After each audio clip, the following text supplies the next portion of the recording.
జగన్మోహన్ రెడ్డి ఆయన పిపిపి విధానం మీద ఆయన వేసిన వేషాలు కానీ, ఆయన తీరు, ఆయన మాటలు, ఆయన షోలు కానీ చూస్తే అసలు డైరెక్టర్లు బిత్రపూస్తారు.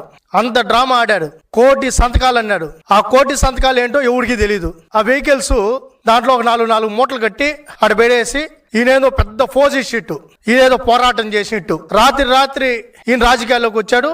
ఉద్యమ పోరాట పద్యమతో ఈ ప్రభుత్వాన్ని ప్రశ్నిస్తున్నాడు అన్నట్టు ఆయన ఫోజు.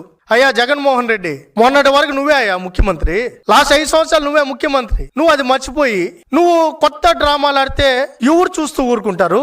పిపిపి విధానాన్ని వ్యతిరేకిస్తున్నా అని చెప్పావు. మరి మేము సూటిగా అడుగుతున్నాం, మరి మీ ఎంపీ, తిరుపతి ఎంపీ గురుమూర్తి గారు, ఆయన ఎందుకు పార్లమెంటు ఏదైతే స్టాండింగ్ కమిటీ ఉందో ఆ కమిటీలో ఎందుకు సంతకం పెట్టాడు? పార్లమెంటరీ కమిటీ ముందు ఎందుకు సంతకం పెట్టారు? ఢిల్లీలో ఏమో సంతకం పెడతారు, ఇక్కడొచ్చి డ్రామాలు ఆడతారు. నువ్వు ఒకటి మాట్లాడతావు, 11 మంది ఎమ్మెల్యేలు ఒకటి మాట్లాడతారు, మీ ఎమ్మెల్సీలు ఇంకోటి మాట్లాడతారు, మీ ముఖ్య నాయకులు అని చెప్పుకుంటున్న ఎవరైతే ఆ దొంగలు ఉన్నారో నీ చుట్టూరు వాళ్ళందరూ వేరే మాటలు మాట్లాడతారు. అసలు మీ మధ్య సమన్వయం లేదు పిపిపి మీద.